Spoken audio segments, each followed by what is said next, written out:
Welcome to Madasaling Pinoy, your prayer partner.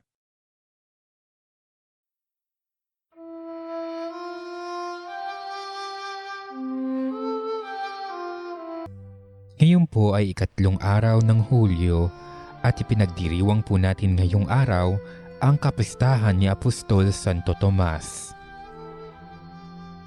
Kaya naman sa pakikiisa sa Simbahang Katolika sa buong mundo, itaas natin ang ating mga puso at sabay-sabay nating pakinggan at pagnilayan ang salita ng Diyos ngayong araw.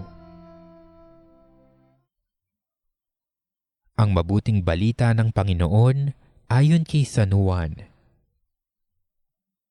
Si Tomas na tinaguriang Kambal, isa sa 12, ay hindi nila kasama nang dumating si Jesus.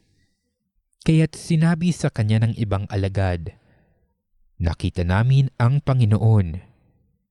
Sumagot si Tomas, "Hindi ako maniniwala hanggat di ko nakikita ang butas ng mga pako sa kanyang mga kamay at naisusuot dito ang aking daliri, at hanggat hindi ko na ipapasok ang aking kamay sa kanyang tagiliran."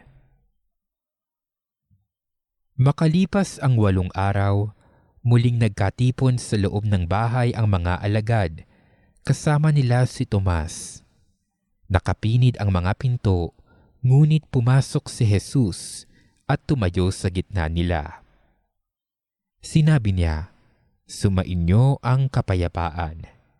Saka sinabi kay Tomas, "Tingnan mo ang aking mga kamay at ilapit dito ang iyong daliri. Ipasok mo ang iyong kamay sa aking tagiliran. Huwag ka nang mag-alinlangan, maniwala ka na."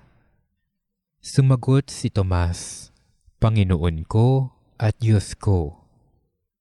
Sinabi sa kanya ni Jesus, "Naniniwala ka na ba sapagkat nakita mo ako? Mapapalad ang mga naniniwala kahit hindi nila ako nakita."